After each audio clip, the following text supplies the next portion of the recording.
Bonjour, la paracha qu'on lira Be'ezrat Hashem ce Shabbat, parachat Emor. Cette paracha, elle est appelée dans plusieurs endroits par Chachamim, parachat HaMoadot Shebetorat Kohanim. Parachat HaMoadot, la paracha où il y a tous les fêtes, dans Torat Kohanim, c'est le livre Vaïkra, on l'appelle Torat Kohanim. Alors dans cette paracha, on trouvera tous les fêtes, depuis Shabbat lui-même, que c'est une fête, depuis le jour de Shabbat, après on va voir Pesach, Shavuot, Rosh Hashanah, Yom Kippourim, et on va voir aussi Omer, et à la fin, on verra aussi Sukkot. Le Rokeach rajoute encore deux fêtes, qu'il dit qu'ils sont dans la paracha, c'est les fêtes qui sont Midei Rabbanan. Il dit à la fin de la paracha, on voit là-bas encore trois sujets, que ces trois sujets, c'est deux fêtes. Le premier sujet qu'on voit à la fin de la paracha, on parle là-bas, Veikro elecha shemen zayit zach katit lamaor. Shemen zayit zach katit lamaor, c'est Hanouka. Alors on voit ici Hanouka. La fête de Hanouka, combien de jours? 8 jours. Et ce pasuk, Veikro elecha shemen zayit zach katit lamaor, tout de suite après Sukkot. La fête de Sukkot, 7 jours, plus Shmini Atzeret, 8 jours. Il y a 8 jours de fête, et tout de suite après, il y a Hanouka, la fête de Hanouka en elle-même aussi, c'est 8 jours. Après, plus loin la Torah, elle parle là-bas de Lechem HaPanim. Lechem HaPanim, c'est le pain qu'on faisait, et on le gardait au Beth Amikdash pendant à peu près, et ça sortait 11 jours, parce que on le faisait le jeudi après-midi, vendredi, samedi, dimanche, lundi, mardi, mercredi, jeudi, vendredi, et samedi, on le faisait sortir, et les Kohanim, ils les divisaient entre eux. Alors on parle de Lechem HaPanim, le Rokeach dit que c'est marqué concernant Lechem HaPanim, Velakachta solet ve'afita. C'est quoi ve'afita? C'est une Saouda. Et à Purim, on a la mitzvah de Saouda Purim. Et la paracha, elle finit encore d'un troisième sujet, que c'est Purim. Là-bas, on voit le Mekalel. C'est lui qui a pris le nom de Hachem, il a fait des choses qu'il ne fallait pas faire. Le fils de Shlomit Bat Divri. Et le Mekalel, on l'appelle. C'est quoi Mekalel? Celui qu'on le maudit. Et qui on maudit à Purim? Haman. Alors on voit encore Purim dans la Torah. Alors le Rokeach, il nous rajoute encore deux fêtes dans notre paracha, les fêtes qui sont Midei Rabbanan, Hanouka et Purim. Il faut savoir que dans notre paracha, c'est une des parachutes où il y a le plus de mitzvot. C'est une des parachutes, c'est pas celle où il y a le plus, c'est une parmi ceux qui ont le plus de mitzvot dans la paracha. Dans notre paracha, il y a 63 mitzvot, 24 mitzvot positives et 39 mitzvot négatives. Et la plus grande partie des mitzvot qu'on a dans notre paracha, ça parle des Kohanim, les sacrifices des Kohanim, et le Mishkan, le Beth Amikdash. Or HaChaim HaKadosh pose une question. Au début de la paracha, c'est marqué Emor el HaKohanim. Jamais on a vu dans la Torah qu'on a utilisé le mot Emor, dire. Toujours on a dit Daber, parle. Daber el Bnei Aaron, Daber el Bnei Israël, parle. Et ici on dit Emor, dire. Pourquoi cette fois-ci on a changé, on prend le langage de dire et ne pas parler? Encore le Or HaChaim il pose une question et il dit, c'est marqué Emor el HaKohanim Bnei Aaron. Dis aux Kohanim les enfants d'Aaron. Il fallait marquer dis aux enfants d'Aaron les Kohanim. Troisième question et dernière question que Or HaChaim demande, pourquoi ici dans la paracha il écrit le titre et après le nom? Normalement, d'habitude, il écrit le nom et après le titre. Comme c'est marqué, Emor el Bnei Aaron a Kohanim. C'est-à-dire, normalement, c'est Aaron et après le Kohanim. Et ici, il marque le Kohanim Bnei Aaron. Le Kohanim, d'abord le titre et après les enfants d'Aaron. D'habitude, normalement, il écrit d'abord les noms et après le titre. On va répondre sur toutes ces questions, sur les 3 questions de Or HaChaim HaKadosh. Or HaChaim HaKadosh lui-même, il donne la réponse en rapportant un Midrash Tanchuma et qui donne une parabole. Et il dit qu'un roi, il a dit à son cuisinier, à partir de maintenant, je t'ai interdit d'aller voir des morts. Pourquoi? Pour la simple raison que tu viens me voir tous les jours, et c'est pas honorable pour le roi que quelqu'un qui va voir des morts, il vient chez lui dans le palais, il se promène dans le palais. Tu vas voir des morts, tu as l'impureté qu'elle se colle en toi, et après tu rentres chez moi dans le palais, tu viens me voir, tu salis mon palais avec cette impureté, tu t'approches de moi, tu me salis avec l'impureté. Et c'est exactement ce qu'Akadosh Baruch Hu, il a dit au Kohanim de ne pas devenir impur. Pourquoi? Parce que le Kohanim, il passe la plus grande partie de la journée au Beth Amikdash. C'est pour cela c'est marqué dire les mots, les nefesh lo itama. Le Or HaChaim dit qu'Akadosh Baruch Hu, il a dit dire. Pourquoi? Et mort, les morts en hébreu, les romains, c'est les mêmes racines. Élever la personne. Dire et élever en hébreu, c'est les mêmes racines. Akadosh Baruch Hu, il a dit à Moshe Rabbeinu d'utiliser ici le mot les morts et pas d'aber et pas parler. Pourquoi? Parce que je veux que tu sois méromem, que tu vas élever les Kohanim. C'est-à-dire quoi? Tu vas leur expliquer le travail qu'ils doivent faire au Beth Amikdash, comment il est important, et qu'ils doivent rentrer au Beth Amikdash tous les jours. Et là-bas, une fois par an, ils verront Akadosh Baruch Hu. Et il ne faut pas qu'ils salissent le Beth Amikdash avec l'impureté. C'est pour ça que j'exige qu'il soit pur le Kohanim. En 2 mots, Akadosh Baruch Hu, il a dit à Moshe Rabbeinu, les morts, c'est-à-dire quoi les morts? Tu vas les élever. Je veux que tu les ramènes dans des autres dimensions, pour qu'ils ne restent pas dans des dimensions normales, habituelles, comme les gens normaux. Ils ne sont pas normaux du tout. Explique-leur qu'eux, ils doivent avoir des autres dimensions. À Mavdil, par exemple, si un président d'un pays, il va se promener dans des endroits où c'est pas joli pour un président, ce président, il va ramener honte à ce pays. Pourquoi? Si on va voir qu'un président d'un pays, il prend un caddie, et il va au marché pour faire ses courses comme tout le monde, c'est pas honorable du tout. Il a des endroits qu'il n'a pas le droit de s'approcher. Pourquoi? Parce qu'il représente quelque chose. Puisque tu représentes quelque chose, tu dois garder l'honneur de cet endroit que tu présentes. Ici, le Kohen, il présente quelque chose. Il doit faire attention, il doit respecter cette chose que le Kohen, il présente. Pour comprendre ça, on va lire une Mishnah. Tout d'abord, il faut savoir qu'il y a beaucoup de Mishnayot. Il y a des Mishnayot qu'on est très très content de les écouter, et il y a des Mishnayot qu'on n'a même pas envie de les écouter. Par exemple, la Mishnah de Rabbi Hanania ben Akash et Omer, tous, au moment qu'on entend cette Mishnah, on sourit. Pourquoi? Parce qu'on sait qu'on va faire Kaddish et on va rentrer chez nous à la maison, le cours est fini. Mais il y a une Mishnah, quand on l'entend, il y a beaucoup de Mishnayot, quand on les entend, on est triste. Parmi eux, il y a la Mishnah de Pirkei Avot, je crois, chapitre 2, Akavia ben Mahalalel Omer, Istakel bishlosha dvarim ve'en ata ba li'idei avera, da me'ain bata, le'an ata olech, ve'lifnei mi ata atid latet din ve'cheshbon. Cette Mishnah-là, dès qu'on la lit, on est en train déjà d'imaginer une ambulance qui est en train de fermer les portes et il s'en va, chas v'shalom, avec cette personne. C'est fini, ça y est. Que c'est faux et archi faux. On va expliquer d'abord la Mishnah. Akavia ben Mahalalel Omer, Akavia fils de Mahalalel dit, Istakel bishlosha dvarim, essaie de méditer sur 3 choses, et si tu vas méditer sur ces 3 choses-là, tu ne feras pas le péché. Pourquoi? Parce que ça va te faire réfléchir et tu auras peur. C'est quoi les 3 choses? Essaye de réfléchir d'où tu viens. D'où tu viens? Comment tu es venu au monde?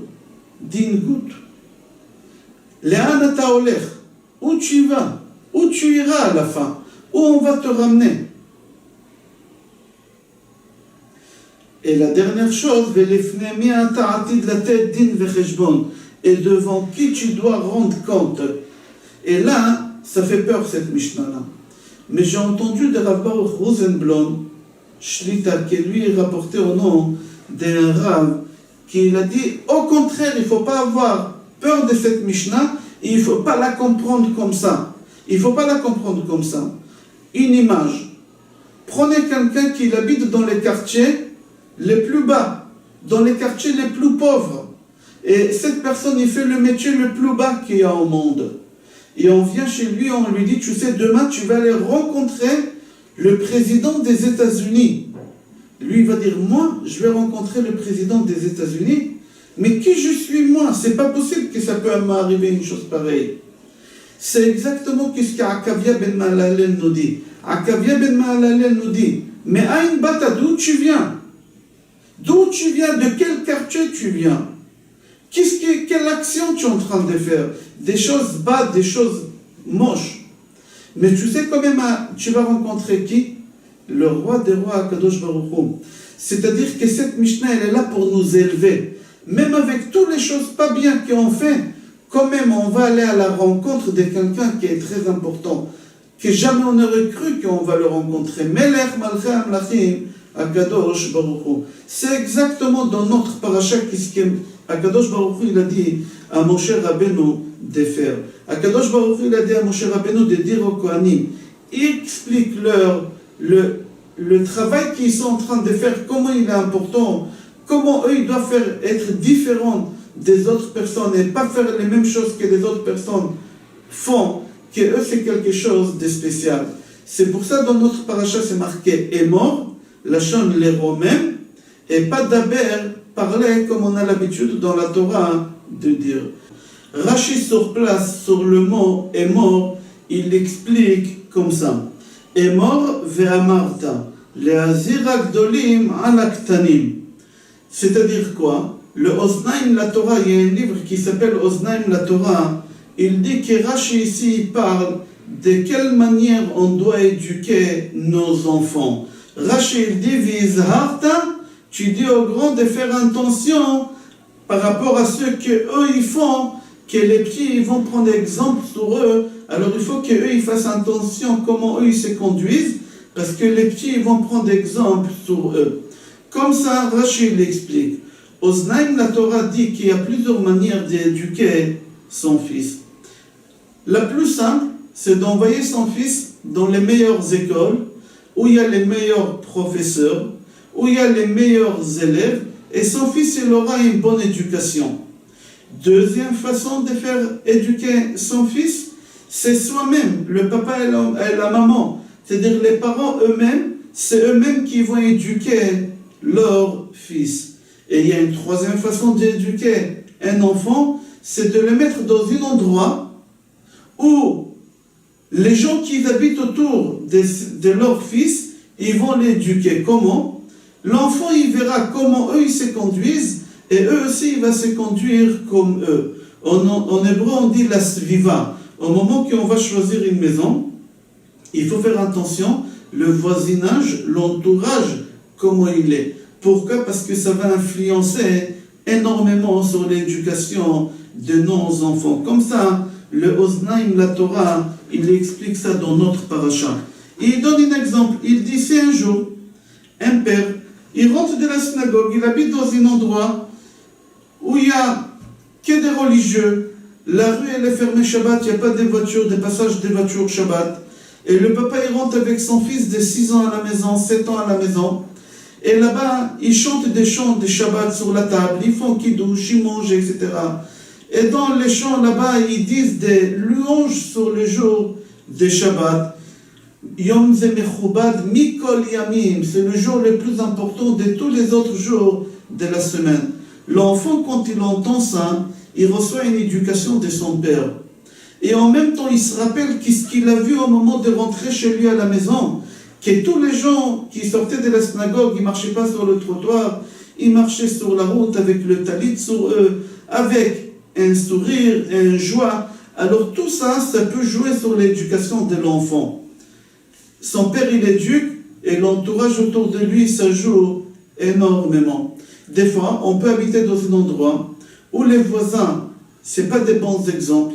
L'enfant, il verra au moment qu'on rentre de la synagogue que le voisin est en train de démarrer sa voiture pour y aller à la plage et derrière, il est en train de traîner avec lui son bâton et son bateau pour y aller jouer à la plage. Et au moment que son père il va chanter Yom Ze Mechubad Mikol Yamim Yamim Lachon Mer, c'est-à-dire l'enfant il va dire lui il préfère les mers et mon père il préfère les jours de Shabbat, alors chez l'enfant ça va déranger énormément. C'est pour ça Rachid dit L'azhira gdolim ala ktadim, dire faire attention les grands sur les petits. Il faut savoir, dans le livre Oznaim, la Torah dit que c'est beaucoup plus simple d'éduquer son fils à l'étranger qu'en Israël. Pourquoi? Parce qu'à l'étranger, tu dis à ton fils, regarde, eux c'est des goïms, nous on est des juifs, nous on est différents d'autres, on n'est pas la même chose du tout, on n'est pas lié avec eux, on n'est pas attaché avec eux, on est le contraire d'eux, et l'enfant il comprend ça. Alors même s'il voit un voisin Shabbat prendre l'ascenseur, il sait que c'est un goï, il n'y a aucun rapport. Mais au moment qu'un enfant voit en Israël que son voisin, qui est juif, il fait le contraire de ce qu'on l'a enseigné, de ce qu'on lui a dit, alors ça peut les perturber énormément. L'Oznaim, la Torah, il continue, il dit que les Kohanim, il y a un problème par rapport à l'éducation. À la troisième façon, l'entourage, le voisinage. Comment? Il dit, l'enfant d'un Kohen, il va dans une école. Dans sa classe à lui, il y a des Israël, il y a des Lévi'im, et il y a des Kohanim comme lui. Et par hasard, dans une classe, il y a un seul Kohen, c'est lui.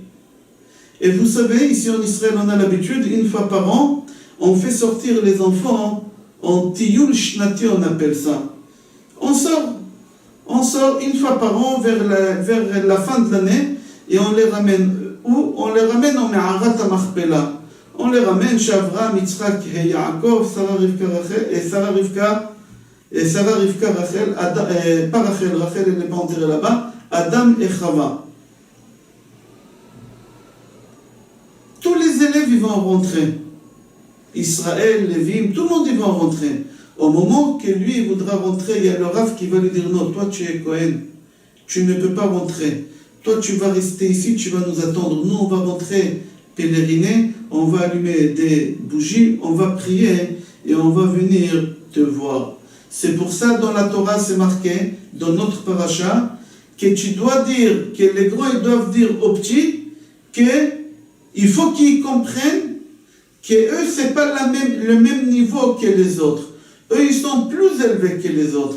Et c'est pour cela, eux ils n'ont pas le droit de rentrer dans des endroits où tout le monde peut rentrer. Tout le monde peut rentrer parce que tout le monde c'est la même chose. Mais toi, tu n'es pas la même chose que tout le monde. Et mort, la chambre les Romains, tu es élevé par rapport aux autres. Il faut expliquer que les grands expliquent aux petits que lui, il est différent des autres, il est beaucoup plus élevé que les autres, et c'est pour ça, il ne peut pas faire beaucoup de choses, il ne peut pas aller se promener dans beaucoup d'endroits où tout le monde peut se promener. Dans notre paracha, il y a un autre sujet, c'est marqué là-bas, Ubat Kohen ki techel liznot, ba'esh tisaref ki et avia imechalelet. La question qu'elle se pose, pourquoi la fille de Kohen, si elle a fait des choses qu'il ne fallait pas faire, on doit la punir avec la punition la plus forte, la brûler dans le feu. Bat Israël, une fille juive normale qui a fait des choses qu'il ne fallait pas faire, on la tue dans la mort plus simple. Chenek, yoter kal misrefa. Pourquoi la fille des Kohen dans le feu c'est le plus dur, et Bat Israël qui tisnait, alors c'est Chenek, on l'étrangle. Pourquoi? Il y a plusieurs réponses. Une des réponses qu'on va rapporter ici, que j'ai trouvé, c'est Baal HaTurim. Le Baal HaTurim dit, tout simplement parce que les Kohanim, ils sont en train de faire des sacrifices, et brûler les sacrifices, ils sont la plus grande partie de la journée avec le feu, alors c'est pour ça qu'on va brûler la fille des Kohen avec le feu. Ça c'est le Baal HaTurim. Le Saba Mikelem dit, tout simplement, Parce que les Kohanim, c'est les plus élevés de tous les autres. Puisqu'ils sont plus élevés que les autres, alors on va les punir avec la mort plus élevée que l'Israël, que les autres. Il donne un exemple, le Saba Mekalem, c'est le Maguid Mitouvna, il donne un exemple sur les paroles de Saba Mekalem qu'on vient de rapporter. Il y a deux personnes qui rentrent dans une épicerie. Ils volent une tablette de chocolat, ces deux personnes-là. Deux copains, ils volent une tablette de chocolat. Ils vont la manger à l'extérieur, ils se font attraper. La police, elle ramène ces deux voleurs au tribunal. Le juge, il dit, toi tu vas rentrer 2 jours en prison, et toi tu vas rentrer 1 semaine en prison. Celui qui va rentrer 1 semaine en prison, il va dire au juge, mais on est dans un pays de droit. Comment ça se fait que moi 1 semaine et lui qu'il y ait 2 jours? 2 jours, c'est pas juste. Qu'est-ce qui se passe ici? Il vous t'a dit. Le juge, il va lui dire, lui, c'est Ben Ganav, c'est le fils d'un voleur. Lui, c'est dans ses gènes. Lui, il a appris de son père.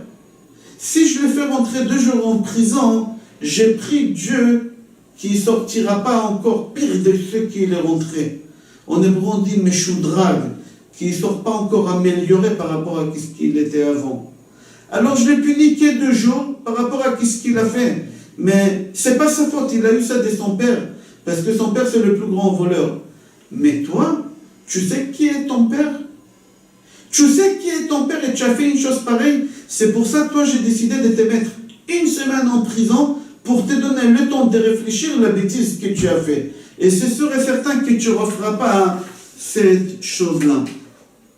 C'est pour cela la fille de Cohen, qui techel les notes et avia imechalalet, et c'est pour ça on lui demande, c'est la fille d'un Cohen, on lui demande plus que les autres. Et on l'a punie dans une punition plus que les autres. Pourquoi? Tu sais d'où tu viens? Tu sais d'où tu viens? Tu vois qu'est-ce que tu es en train de faire? Alors tu vas être puni plus que les autres.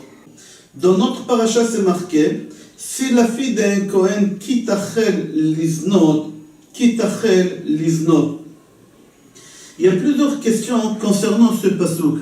Dans le livre Oznaim, la Torah, il pose une question et il dit, qu'est-ce que ça veut dire ça au bat Cohen kitachel liznot ba'esh tisaref qui est avia imechalelet? Qu'est-ce que ça veut dire ça, kitachel liznot? La fille d'un Cohen qu'elle commence à faire la prostitution. C'est-à-dire quoi qu'elle commence à faire la prostitution? Ou elle a fait la prostitution, elle s'est prostituée, ou elle ne s'est pas prostituée. Même s'il a fait ça une seule fois, elle a fait ça, elle est considérée comme prostituée. C'est-à-dire quoi kitachel liznot? Elle a commencé la prostitution. C'est où elle a fait, ou elle n'a pas fait. Il fallait marquer Bat Cohen, qui tisne, la fille d'un Cohen qu'elle s'est prostituée. C'est-à-dire quoi kitachel liznot, qu'elle a commencé à se prostituer. Deuxième question, c'est marqué et havia imechalelet. Oznaim, la Torah pose la question, elle dit, pourquoi c'est marqué et havia imechalelet? Son père, et elle est où sa mère dans cette histoire?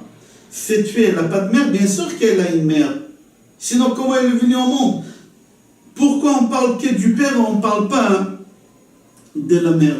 Une troisième question qui pose Oznaim la Torah, il dit que normalement le Kohen, Rishon les Kiddush, Rishon les Zimoun, Rishon les Kol Davar. Le Kohen, on doit lui faire kavod, dans toutes les choses on lui fait honneur, que c'est lui le premier. S'il y a un Zimoun, on lui demande à lui de faire les Zimoun. S'il y a un Kiddush, on demande au Kohen de faire les Kiddush. Chaque chose, on donne au Kohen de faire la mitzvah en premier. Mais, c'est marqué dans la halakha, un Kohen qui sa fille elle est sortie en prostitution, il perd tous ces droits-là. Le Kohen, il perd tous ces droits-là. Et pas seulement ça, on doit dire à ce Kohen-là, Arur shezo gidel, Arur shezo yalad, Arur she'atzazot mechalatzav. Maudit c'est lui, toi, que tu as fait éduquer ta fille. Maudit, toi, que tu as fait naître ta fille. Maudit, toi, qu'elle est sortie de toi, cette fille. C'est bizarre. Pourquoi toutes les choses qu'on a dit ici, c'est que pour Cohen et pas pour Israël. Si la fille d'un juif normal, Israël, elle a fait la prostitution, on ne dit pas au papa de cette fille, tu ne peux plus être en premier, on ne peut plus t'honorer à faire Kiddush, on ne peut plus t'honorer à faire Zimoun, on ne peut plus t'honorer à monter au Sefer Torah. On ne dit pas ça à un Israël, on dit ça qu'à un Cohen. Et en plus, on ne dit pas à un Israël, si sa fille est sortie en prostitution, on ne lui dit pas à Israël, tu es maudit toi qui tu as fait éduquer ta fille comme ça, tu es maudit que tu as ramené une fille comme ça au monde, tu es maudit que tu as porté une fille comme ça. Pourquoi c'est que spécifiquement pour Cohen et pas pour Israël? Le Oznaim, la Torah, il nous donne une réponse avec quelque chose de très important qu'on doit apprendre, que les Kohanim, on leur dit dès le départ qu'ils doivent faire attention avec qui ils sont en train de fréquenter, qui ils vont épouser comme femme. Un Kohen, il n'a pas le droit d'épouser une femme divorcée. Kohen Gadol non plus, il n'a pas le droit, une veuve. C'est-à-dire, le Kohen, c'est quelque chose de spécial. C'est pas comme tout le monde. Puisque c'est pas quelque chose comme tout le monde, alors on lui dit, au moment que tu choisis une femme pour te marier, tu dois vérifier cette femme avant que tu la prends comme femme. En hébreu, on dit, be'eser napot. Tu dois vérifier à la loupe cette femme que tu vas prendre. Pourquoi? Parce qu'avec cette femme-là, tu vas ramener au monde une lignée de Kohanim, et c'est possible même des Kohanim Gdolim.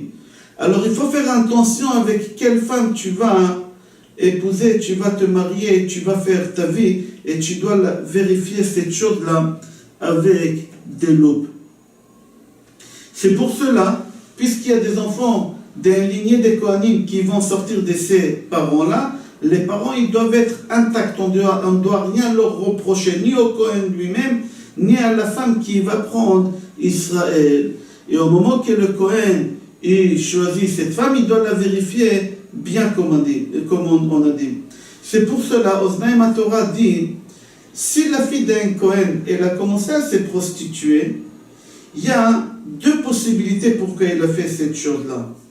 Ou ça vient à cause de sa maman, que le Kohen, il n'a pas vérifié sa femme à la loupe si elle est capable de porter une lignée de Kohanim. C'est possible que la fille elle est sortie en prostitution à cause de la maman, c'est-à-dire que le papa il n'a pas vérifié, et c'est pour cela cette fille elle est sortie comme ça. Et le papa il est responsable parce que c'est le papa qui devait vérifier.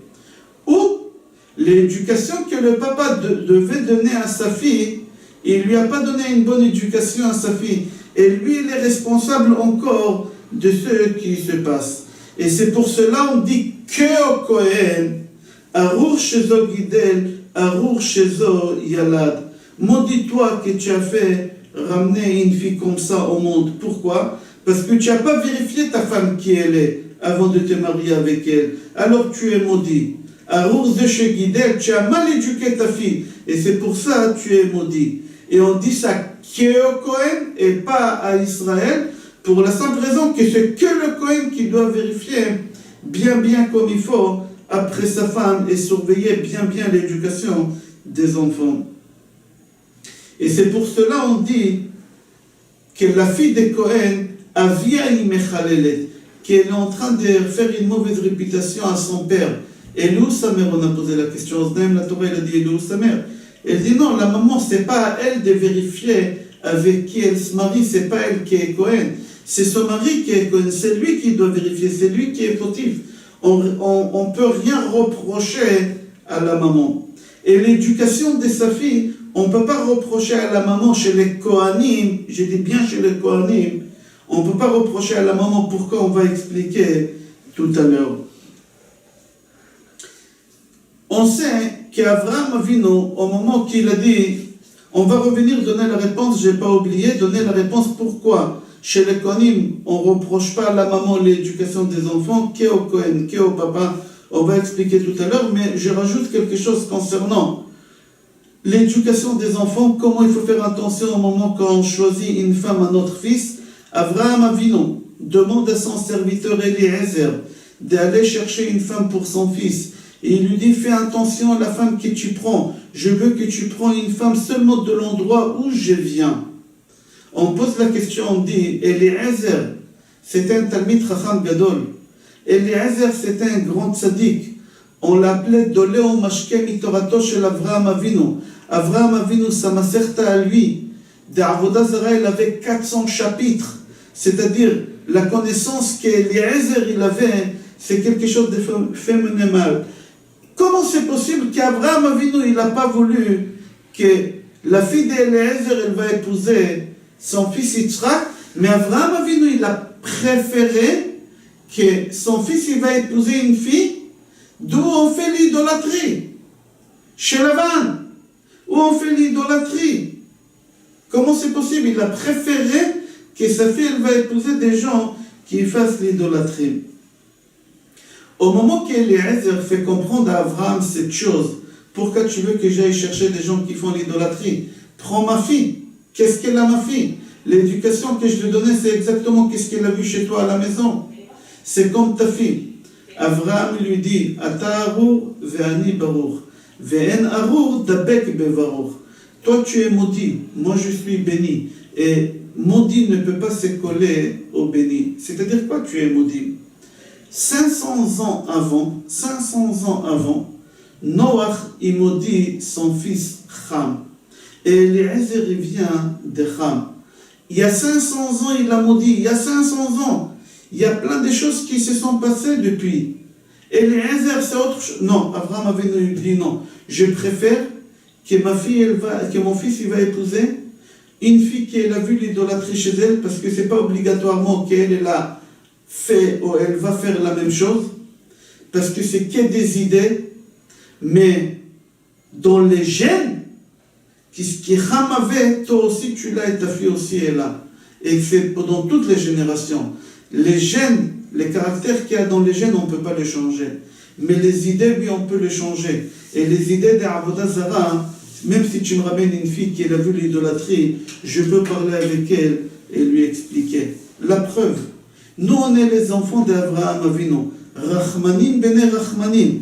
Avraham Avinu, il était Rachman. Et nous aussi, jusqu'à aujourd'hui, ça fait 3800 ans. Nous aussi, on est des Rachmanim.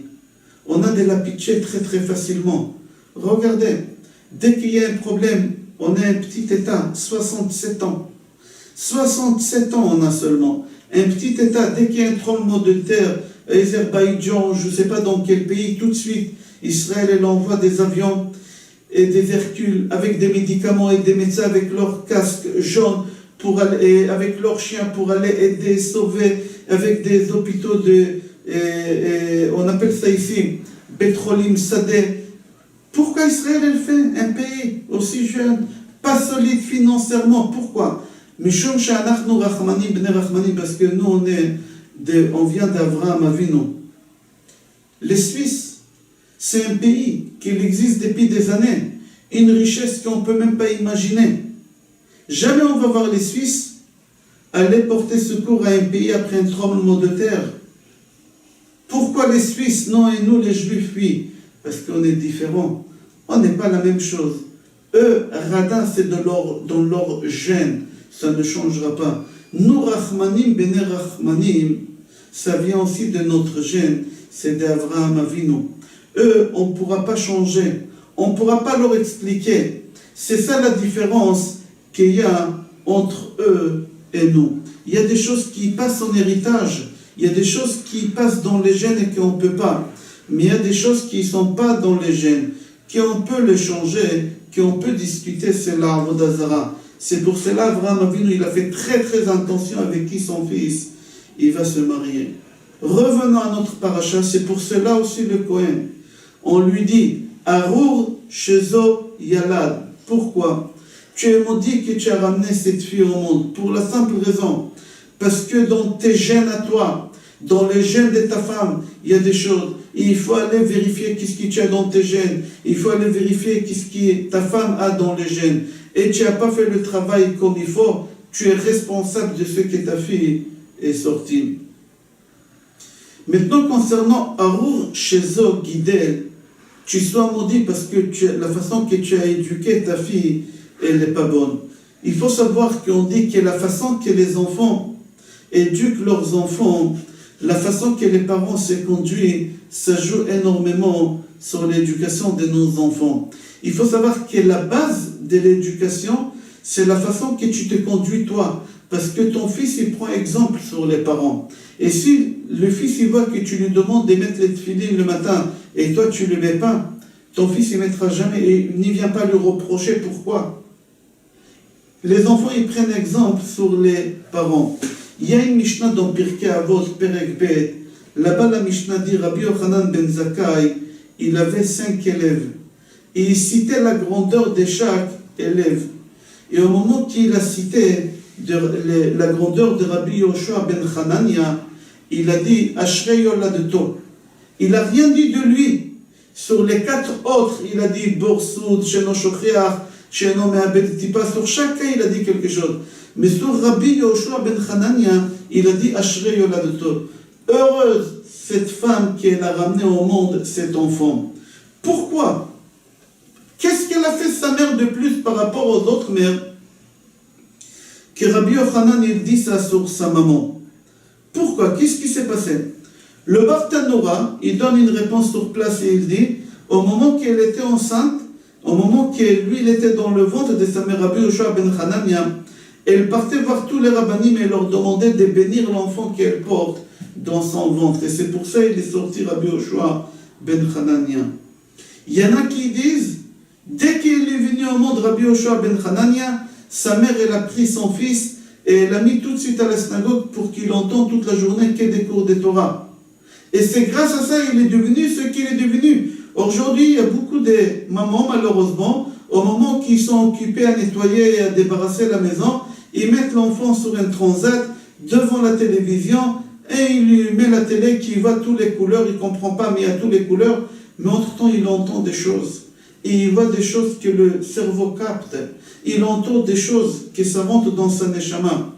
Il ne faut pas reprocher à l'enfant qu'il a vu et qu'il a entendu au moment que vous l'avez mis devant la transat, devant la télévision, sur son transat, s'il est sorti mal. Il ne faut rien lui reprocher. C'est à cause de vous. Et c'est pour ça, ici aussi, on dit Ashrei Yoladeto. Sa maman, dès qu'il est venu au monde, elle a pris Rabbi Yoshua ben Hanania et elle a mis au Beth Midrash pour qu'il voit et qu'il entend toute la journée qu'il y a des choses de Gdusha. Et c'est ça la réussite de Rabbi Yochanan.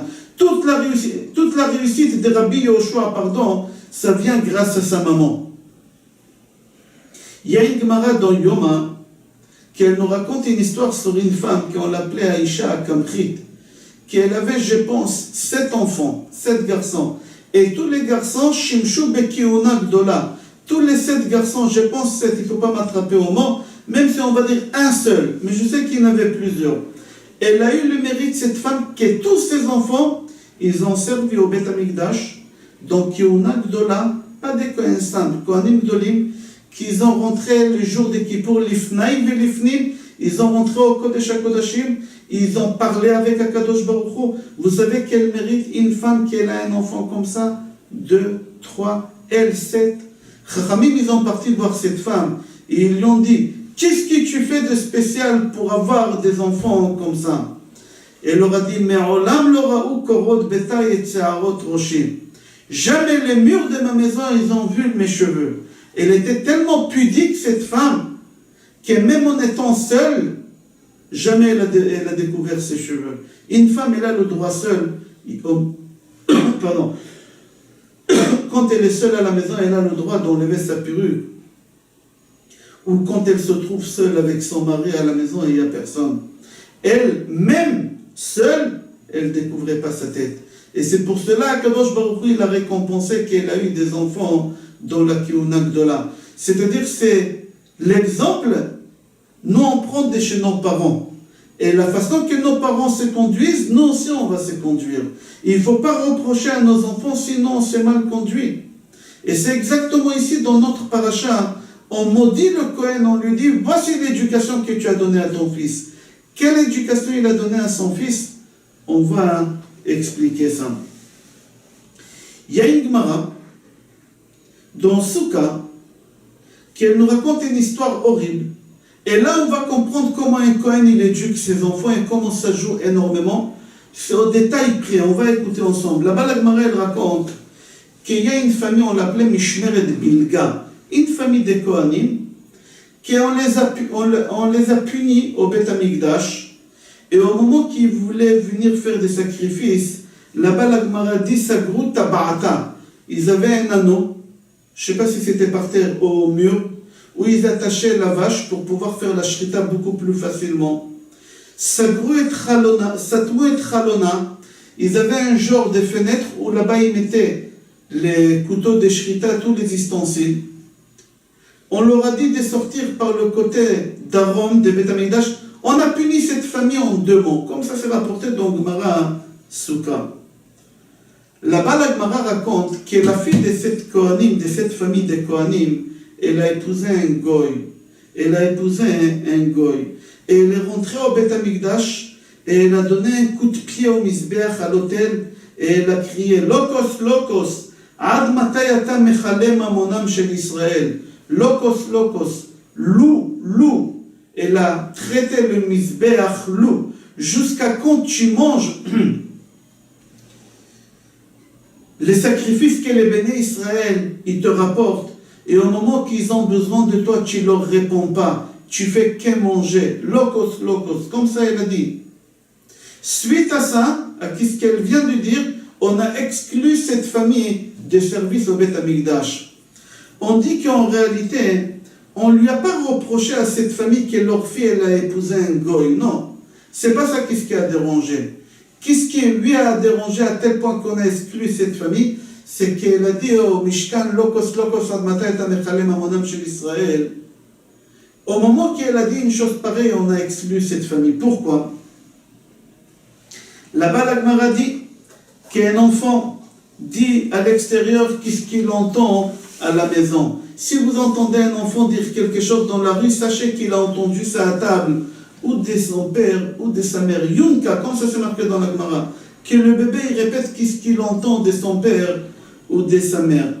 Maintenant, cette fille, si elle est venue au Beth Amikdash, et elle a tapé sur le Mizbeach, et elle a dit Lokos, Lokos, Ad matay ata mechale mamonam shel Israël, certainement elle a entendu ça chez elle à la maison, et c'est pour ça qu'on punit toute la maison. Le Sabbat Mikalem, il pose la question, il dit, est-ce que tu peux imaginer un instant qu'un Kohen, il a pu dire une chose pareille? Est-ce que tu peux imaginer? C'est impossible, Chas v'Shalom, un Kohen, il ne peut pas parler comme ça. Alors, qu'est-ce qui s'est passé? Et là, c'est la finesse. Le Sabbat Mikalem dit, il y a 2 Kohanim qui habitent loin de Yerushalayim et qui vont à Yerushalayim pour faire le service, c'est leur tour. Ils vont rester là-bas 10 jours. Et pendant les 10 jours, ils font que des sacrifices, ils font leur travail. Après 10 jours, chacun il rentre chez soi. Il y a un qui rentre chez lui et il dit à table à sa femme et à ses enfants, Am Israël, le peuple juif, quel amour ils ont vers leur Dieu, quel plaisir de voir qu'est-ce qu'ils sont en train de faire. Ils n'arrêtent pas de ramener des sacrifices. Un jour, il y a quelqu'un qui est venu avec un camion. 100 moutons, il a ramené pour faire pardonner un péché qu'il a fait. Il y a quelqu'un qui l'a ramené avec lui 2 bus, avec tous ses voisins, pour donner un sacrifice, pour remercier Hachem. Et l'autre, lui, il raconte qu'il y a un autre, toujours le même Kohen, il raconte qu'il y a quelqu'un qui est venu avec 500 sacrifices pour se faire pardonner sur quelque chose. C'était un travail extraordinaire. C'était exemplaire pour toute la communauté. Il parle avec beaucoup d'amour et ça pénètre chez les enfants. Ça pénètre chez les enfants sans se rendre compte.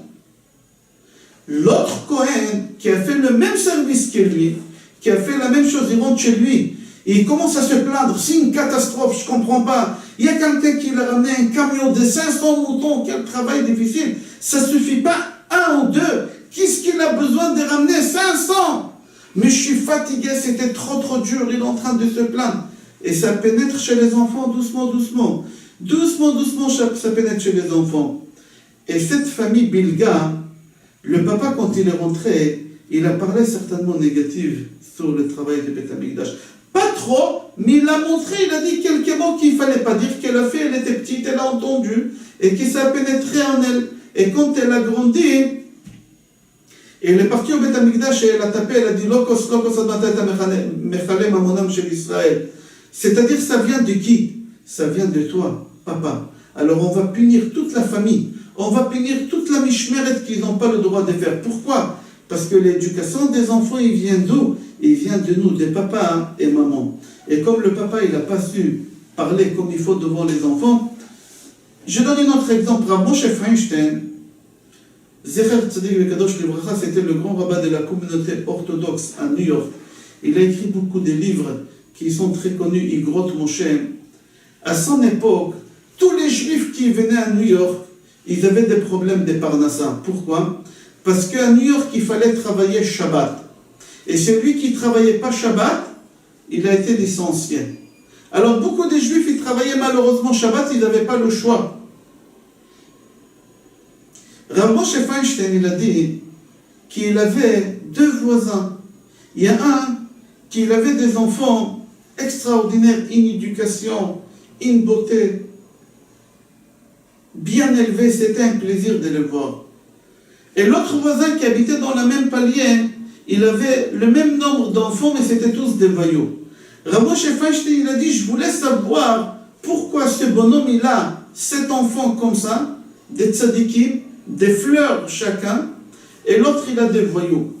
Il a dit, j'ai suivi, et j'ai vu pourquoi, j'ai trouvé pourquoi.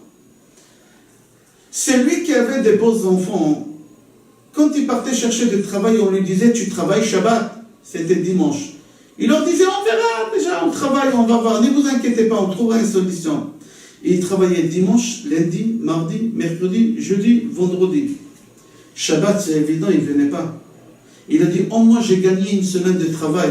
Certes, ils vont me renvoyer dimanche, ils vont me licencier dimanche, mais au moins, et c'est vrai, ils l'ont licencié dimanche, mais quand il est rentré à la maison, il a dansé de joie devant ses enfants.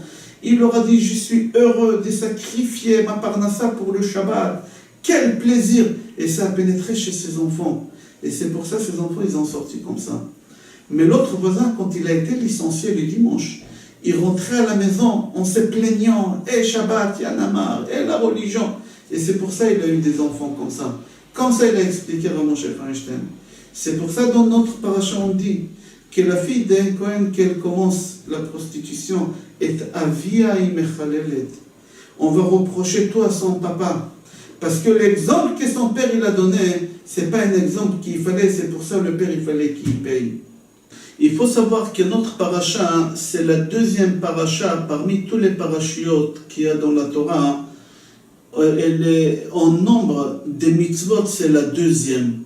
Alors on explique comme ça, on dit que parachat Kedoshim, il y a là-bas 60 mitzvot. Parachat Emor, la parachat de cette semaine, il y a 63 mitzvot.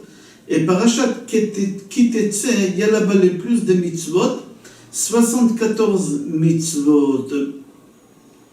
Il faut savoir que notre paracha, on parle d'elle dans la Gemara, Megillah, page Lamed Amud Bet. Là-bas, la Mishnah, elle pose la question, quel paracha on lit pendant les fêtes? Là-bas, elle répond, elle dit, Be parachat ha-mo'adot shebetorat kohanim. C'est-à-dire, notre paracha à nous, dans la Mishnah, au lieu de l'appeler parachat Emor, il l'appelle parachat ha-mo'adot. La paracha des fêtes. Pourquoi on appelle ça paracha des fêtes? Chez Torah Kohanim, qu'elle se trouve dans le livre Torah Kohanim, c'est Sefer Vayikra. C'est-à-dire parachat Emor dans Sefer Vayikra. Pourquoi on appelle cette fête, cette paracha, parachat ha-mo'adot? Parce que dans notre paracha, il y a tous les parachiotes, pardon, dans notre paracha, il y a tous les fêtes. Il y a tous les fêtes qu'on fait pendant l'année. Ça commence déjà par Shabbat, que c'est une fête. Et après, ensuite, il y a les Shlosha Regalim, qu'on voit Pesach, Shavuot et Sukkot. Aussi, on parle de Omer, on parle de Shmini, Atzeret.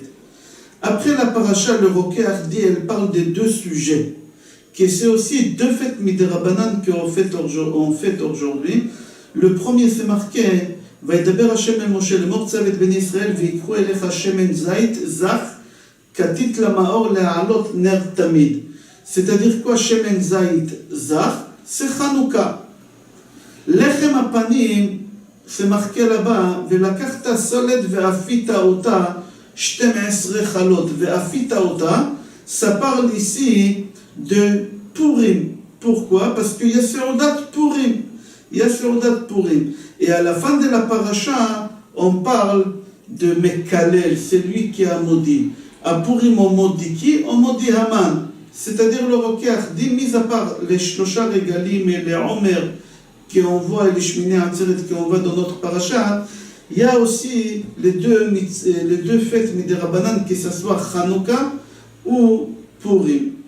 Dans notre paracha, on parle de Mekalel, on a dit, c'est marqué, Mekalel, c'est celui qui a maudit Hachem. On ne dit pas maudire Hachem, on dit béni Hachem. Mais ça veut dire autre chose. Là-bas, on parle de celui qui a été Mekalel. C'est marqué, Vayetze ben Isha Israélite, Ve'u ben Ish Mitzri betor bene Israël. Vainatsu b'machane ben ha-Israéli, ve'ish ha-Israéli, etc. Ve'shem imo Shlomit bat Divri lebeit Dan. Comment il a maudit Hachem? Il y a plusieurs façons comment il a maudit Hachem, ce bonhomme-là. D'après le Pshat, il a pris le parchemin, et où il y a le nom de Hachem, il a fait un trou là-bas. Où il y a le nom de Hachem, il a fait là-bas un trou. Au moment qu'il a fait ça, Béné Israël, ils ne savaient pas quoi faire avec lui. Tout de suite, ils l'ont mis en prison, et ils ont demandé à Moshe Rabbeinu, qu'est-ce qu'on doit faire avec celui-là qui a maudit? On pose la question, on dit, qu'est-ce que ça veut dire ça, ils ne savaient pas? Qu'est-ce qu'on doit faire avec lui? Dans la paracha de la semaine dernière, on a lu celui qui maudit son père ou sa mère, on doit le tuer. Alors tu fais à plus forte raison. Si c'est lui qui a maudit son père et sa mère, on le tue, à plus forte raison, c'est lui qui a maudit Hachem, qu'on doit le tuer. Qu'est-ce que ça veut dire ça? Il ne savait pas quoi faire avec lui. Et encore, on pose la question, on dit, il pouvait apprendre aussi des Bnei Noach. Bnei Noach, ils avaient 7 mitzvot. Ils avaient 7 mitzvot. Et chez Bnei Noach, c'est marqué là-bas, c'est lui qui maudit Hachem, Chayav Mita. Bnei Noach, ils ont 7 mitzvot. C'est quoi les 7 mitzvot? Avodah Zara, Gilui Arayot, Shfichut Damim. Et après, pour vous rappeler, Aleph, Bet, Gimel, Dalet, Aleph, c'est Ever Minachai, Bet, Birkat Hashem, Gimel, Gezel, Dalet, Dinim. 7 mitzvot. C'est-à-dire, chez Bnei Noach, on voit qu'eux aussi, ils n'ont pas le droit de maudire Hachem. Et Ben Noach, qui a maudit Hachem, on doit le tuer. Alors, Béni Israël, ils pouvaient apprendre ici aussi, deuxième endroit qu'on doit le tuer. C'est quoi le problème qu'ils avaient? Eux, ils ont pensé qu'on ne peut pas apprendre de tout cela. Pourquoi? Parce qu'on doit faire atra'a, on doit prévenir d'abord avant de punir. Et lui, on ne l'a pas prévenu avant. C'est pour ça, ils ne savaient pas quoi faire avec lui. Est-ce qu'on doit le tuer, oui ou non? Le Riva dit qu'en réalité, ils n'ont pas voulu le tuer pour la simple raison qu'ils n'ont pas voulu que son péché soit pardonné. Parce qu'on dit qu'il y a des péchés que le pardon suffit. Il y a le péché qu'il faut le pardon et le jour des Kippour. Il faut que ce soit le pardon le jour des Kippour et les souffrances. Et il y a le pardon le jour des Kippour et les souffrances, c'est le jour de la mort. Le jour de la mort fait pardonner des péchés. Eux, ils ont dit, si on le tue, ça va lui faire pardonner de son péché. Et on ne veut pas que ça va lui faire pardonner de son péché. Alors, ils l'ont mis en prison. D'où ils ont appris ça, que la mort fait pardonner le péché. Ils ont appris ça de Amavir Beno la Molech. C'est lui qui prend son fils et il le sacrifie pour l'idolâtrie. Alors, qu'est-ce qu'on le fait? On le tue. Mais c'est lui qui a pris tous ses enfants, il les a sacrifiés pour l'idolâtrie, on ne le tue pas. Pourquoi? Parce qu'il a fait tellement un grand péché qu'on ne veut pas que ça soit pardonné, alors on ne le tue pas. Alors eux, ils ont appris d'ici que ça fait pardonner le péché. C'est pour ça qu'ils n'ont pas voulu le tuer, pour que son péché ne sera pas pardonné, ils l'ont mis en prison. C'est marqué encore dans le psukim concernant le Mekalel.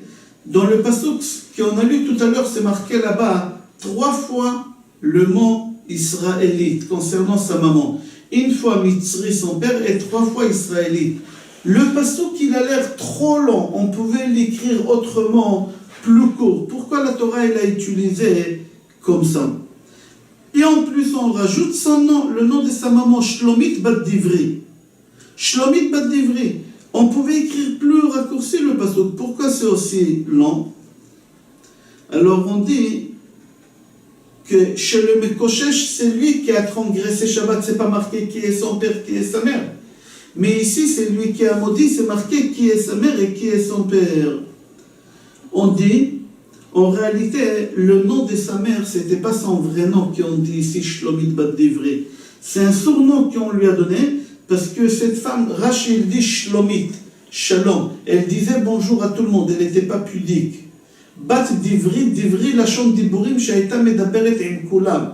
C'est-à-dire, elle disait bonjour à tout le monde, et elle parlait avec tout le monde. Elle voulait un peu moderniser les bénis Israël et elle leur disait qu'il faut dire bonjour à tout le monde, il ne faut pas être enfermé, il ne faut pas être comme ça. Et doucement, doucement, elle était en train de s'ouvrir. Et voilà qu'est-ce qui s'est passé, l'enfant qu'elle a eu, cette femme-là. Rashi sur place dit que le Mekalel, il est sorti d'où? D'où il vient ce Mekalel? Alors il dit, Yatsa me'olamo, il est sorti de son monde. C'est-à-dire quoi, il est sorti de son monde? C'est pas compréhensible. Alors pour comprendre, il y a une Gemara qu'elle raconte que Rabbi Shimon bar Chalafta, il était très pauvre. Et sa femme, elle s'est plainte qu'elle n'arrive pas à cuisiner Shabbat et il n'y a rien à manger. Rabbi Shimon ben Chalafta, qu'est-ce qu'il a fait? Il est sorti dans les champs et il a prié. Et du ciel, il y a une main qui est sortie et qui lui a donné une pierre précieuse. Lui, il a pris cette pierre-là, il est parti chez le change pour la changer, et il lui a dit, après Shabbat, on fera les comptes. Pour le moment, donne-moi un peu d'argent pour passer Shabbat. Rabbi Shimon ben Chalafta, il est content, il rentre à la maison avec 2 sacs.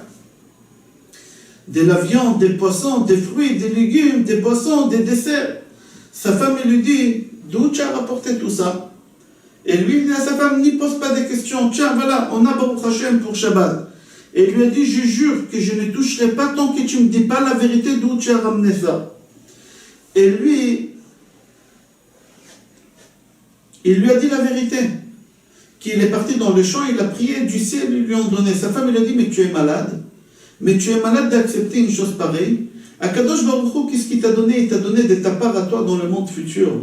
Au moment qu'on sera dans le monde futur, tout le monde, ils auront la maison complète. Mais nous, il va nous manquer quelque chose. C'est une erreur, qu'est-ce que tu as fait? Je ne mangerai pas. Va ramener qu'est-ce que tu as pris. Va rapporter ça. Samedi soir, Rabbi Shimon ben Shatar, ben Chalafta, il est parti chez son maître Rabbi Yehuda Hanassi. Il lui a raconté, il a dit, voilà, ma femme, elle n'a pas voulu manger, il lui a tout raconté la vérité. Rabbi, il a dit à Rabbi Shimon, va chez ta femme, et dis-lui que moi je dis qu'elle peut manger, qu'elle ne s'inquiète pas. Et s'il vous manque quelque chose dans le monde futur, je vous donnerai de ma part à moi. Rabbi Shimon ben Chalafta, il rentre chez lui à la maison, et il dit à sa femme, il rentre à la maison avec un grand sourire d'une oreille à l'autre, il dit à sa femme, voilà, même le grand rabbin, Rabbeinu Akadosh, il a dit que tu peux manger, et ne t'inquiète pas, même s'il va manquer quelque chose, il va nous donner. Sa femme, il a dit, qui a dit ça? Il a dit Rabbeinu Akadosh, Rabbi Yehuda Hanassi. Et il lui a dit, c'est une erreur. Il lui a dit, c'est une erreur. C'est impossible qu'un homme peut donner à son ami quelque chose dans le monde futur. Chacun il a son monde à part. Comme Shlomo HaMelech, il a dit, Ki olech Adam el bet olamo. Chacun il a son monde à lui. Là-bas, on ne peut pas donner un à l'autre. Va dire ça à ton Rav. Il a dit ça à son Rav, mais Rabbi, il n'a pas voulu répondre. Il n'a pas voulu lui dire qu'elle se trompe, qu'on peut donner un à l'autre dans le monde futur. Mais il a dit à son mari, va rendre la pierre. Quand on dit que le Mekalel, il est sorti de son monde, quel monde? C'est ce monde-là, que chacun a. Il est sorti, il a perdu ce monde-là. Il l'a plus. Rachid dit qu'il est sorti d'où? Qu'il est sorti de la paracha de Kedoshim, la paracha qu'on a lue la semaine dernière. Qu'est-ce qu'il y a dans paracha de Kedoshim? Là-bas, on parle de l'Echem Apanim. On parle du pain, les 12 pains qu'il y a au Beth Amikdash. C'est-à-dire quoi? Il est sorti du pain. Il est sorti du pain, le Mekalel. Qu'est-ce qui se passe? Ibn Ezra dit qu'au Beth Amikdash, il y avait les 12 pains, 6 et 6 de l'autre côté. Il y en avait 6 et 6, c'est 2 rangées. Chaque pain, il représentait une tribu. Il y a 12 pains, il y a 12 tribus. Et Ibn Ezra dit que le monde, il est construit, il est basé sur 12 tout le temps. Il y a les 12 tribus, il y a 12 heures par jour, 12 heures la nuit, il y a 12 mois, il y a 12 astres. Tout ce qu'il y a dans le monde, ça tourne autour des 12 tribus. C'est pour cela qu'il y a les 12 pains. Et chaque tribu, elle a son pain. Et sur chaque pain, il y a le nom de la tribu. C'est-à-dire que les tribus, ils étaient en permanence collés avec Hachem. Pourquoi? Parce que sur le pain aussi, c'était gravé le nom de Hachem. La Gemara Baba Batra dit que jamais ça serait une chose pareille que où il y a le lechem apanim, il va manquer un pain. Chaque fois qu'on tirait un plateau, de l'autre côté, on faisait rentrer un autre plateau. On tirait, on faisait rentrer. Pourquoi? Pour que les Kohanim soient avec la présence de Akadosh Baruch Hu en permanence. Alors quand on dit qu'il est sorti de son monde, c'est-à-dire il est sorti de ce pain-là, il s'est détaché de Hachem. Il s'est détaché de Hachem. Le Osnaim, la Torah, il pose la question concernant le Lechem Apanim. Pourquoi c'est 2 fois 6? 1, 2, 3, 4, 5, 6. 1, 2, 3, 4, 5, 6, les pains dans un chariot. Pourquoi c'était pas 12 en une seule fois? Le Osnaim, la Torah, il dit, un c'est pour les 6 enfants de Léa, et l'autre c'est pour les 6 enfants de Rachel, et dedans avec les enfants de la servante, ça fait 6. Dans notre paracha, on a dit dans le cours précédent déjà, qu'il y a quelqu'un qui a maudit, on dit béni Hachem, et Rashi sur place il dit Yatsa me'olamo, il est sorti de son monde. C'est-à-dire quoi? Il est sorti de son monde. On a expliqué le cours dernier, hier on a expliqué là-bas. Mais venez, on va voir, Ari Akadosh, il a composé une chanson pour vendredi soir, et dans la chanson là-bas, Ari Akadosh demande à Akadosh Baruch Hu qui lui explique pourquoi son nom il est écrit dans le pain qui est au Beth Amikdash, dans l'Echem Apanim. Dans chaque pain, il y a le nom de Hachem. Pourquoi? Arizal pose la question dans la chanson de vendredi soir. C'est-à-dire, on apprend d'ici que quoi? Que dans chaque pain, il y a 12 pains, 12 tribus. Chaque tribu, sur son pain, c'était marqué le nom de Hachem. Maintenant, on comprend qu'est-ce qu'il Rachid dit, qu'il a maudit Hachem. Quel nom de Hachem il a maudit? Le nom de Hachem qu'il y a dans le pain de sa tribu. Comme ça, on comprend. De quelle tribu il vient, lui? C'est lui qui a maudit. C'est de la tribu de Dan. Et on dit comme ça, que la tribu de Dan, entre parenthèses, si je n'aurais pas lu dans le livre Dan Yadin ce que je vais vous dire, jamais j'aurais osé le dire. C'était qui la tribu de Dan? Dans le livre Dan Yadin, il dit que de cette tribu-là, il est sorti celui que a maudit Hachem. Qu'est-ce qui s'est passé exactement là-bas? On dit comme ça, que celui qui a transgressé Shabbat aussi, il est sorti de la tribu de Dan. C'est la même personne qui a fait ça. Eux, ils ne veulent pas recevoir, la tribu de Dan, ils ne veulent pas recevoir celui qui a transgressé Shabbat. Ils ne veulent pas recevoir celui qui a maudit Hachem. Alors il va chez Moshe Rabbeinu et il les attaque au tribunal rabbinique chez Moshe Rabbeinu en lui disant que ma tribu, elle ne veut pas m'accepter. Moshe Rabbeinu, il lui dit qu'ils ont raison. Tu ne peux pas t'attacher à ta tribu. Tu t'es détaché, tu as fait tellement de mal que tu t'es détaché. Aussi, Moshe Rabbeinu, il a dit à celui-là qui a maudit le nom de Hachem, il lui a dit, tu ne peux pas goûter de ce pain-là, parce que tu as maudit le nom de Hachem qu'il y a dans ce pain-là. La tribu de Dan, c'est une tribu la plus petite, la plus minable, si on peut dire, et la plus faible parmi les autres tribus. Au moment qu'on sort d'Égypte, Moshe Rabbeinu, il range les tribus en file indienne, et la dernière tribu que Moshe Rabbeinu installe, c'est la tribu de Dan. Il lui a donné le travail que tous ceux qui sont en retard, ils n'arrivent pas à avancer, c'est la tribu de Dan qui doit les faire avancer. C'est marqué dans Sefer Shemot, Vaïzanev becha kol hanechashalim acharecha. Amalek, il a pris tous ceux qui étaient les derniers, il les a convertis chez lui. Qui c'est qui était le dernier? C'était la tribu de Dan. On pose la question, on dit, comment c'est possible qu'Amalek il a pu prendre de la tribu de Dan les retardataires, puisque Béné Israël, ils étaient enveloppés avec la nuée. Alors, puisqu'ils étaient enveloppés avec la nuée, même ceux qui étaient en retard, Amalek, ils ne pouvaient pas les atteindre parce qu'ils étaient protégés par les nuées. Alors, on dit que Shevet Dan s'est rapporté aussi comme ça dans Parashat Kitetse, que la tribu, c'est un midrash de Parashat Kitetse, qui dit que la tribu de Dan, elle a été rejetée hors les nuées. Alors, puisqu'ils étaient rejetés à l'extérieur des nuées, alors Amalek, il a pu les atteindre. Et pourquoi ils étaient rejetés à l'extérieur des nuées?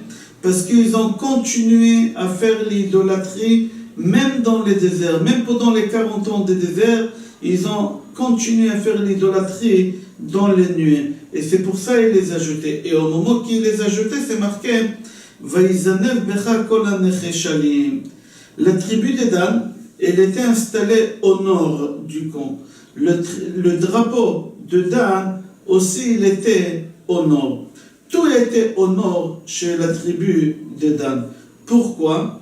Parce que c'est marqué dans Daniel, c'est marqué dans Yecheskel, et c'est rapporté dans beaucoup de livres que le Choshech, l'obscurité dans le monde, elle viendra du nord. Et la tribu de Dan, elle était dans le nord. Pourquoi? Parce que la tribu de Dan, elle va ramener aussi l'obscurité dans le monde avec l'idolâtrie qu'ils vont faire. La tribu de Dan, ils ont fait l'idolâtrie tout le temps. Depuis qu'on était en Égypte, on est sorti en Égypte, dans les nuées, pendant les 40 ans, au moment qu'on a reçu le Matan Torah, et même après, où on voit après, au moment qu'Yerovam ben Evad, il n'a pas voulu que Béné Israël, ils vont monter au Beth Amikdash faire les sacrifices, qu'est-ce qu'il a fait? Il a placé de l'idolâtrie. Et c'est marqué qu'il a placé l'idolâtrie d'où à où. Aucune tribu a accepté que Yerovam place l'idolâtrie chez eux. Mais que la tribu de Dan, ils lui ont donné l'autorisation de placer l'idolâtrie chez eux. Alors l'idolâtrie, elle était placée depuis Dan ad Betkel, jusqu'à Bethel. C'est-à-dire il n'y a que chez Dan, l'idolâtrie elle était installée, il a accepté. C'est-à-dire que toute l'idolâtrie qu'on a dans le monde, elle sort de la tribu de Dan. Alors on a dit qu'il y a 12 pains, il y a 12 tribus, il y a 12 mois dans l'année, et il y a 12 heures jour et 12 heures nuit. Alors puisqu'on parle de la tribu de Dan, quel mois c'est la tribu de Dan? C'est le mois de Tevet. Chachamim appelle le mois de Tevet le mois noir. Pourquoi? Parce que Béné Israël, ils ont eu beaucoup de malheurs. Comme c'est rapporté dans la Gemara, que le 8 Tevet, Talmai Amelech, le roi grec, il a traduit la Torah en grec et l'obscurité elle est venue sur le monde pendant 3 jours. Ça c'est le 8 Tevet. Le 9 Tevet, c'est marqué dans Shulchan Aruch Maran, Rabbi Yosef Karo dit qu'on doit jeûner le 9 Tevet. Pourquoi? Je ne sais pas pourquoi, mais il faut jeûner. C'est bizarre que Maran Shulchan Aruch, Rabbi Yosef Karo dit qu'il faut jeûner le 9 Tevet, mais il ne sait pas pourquoi. Il nous donne un jeûne, c'est pas facile, mais je ne sais pas pourquoi il faut jeûner. Il y en a qui disent, parce que Ezra Sofer, il est mort le 9 Tevet. On pose la question, on dit, et alors c'est Ezra Sofer, il est mort à cette date.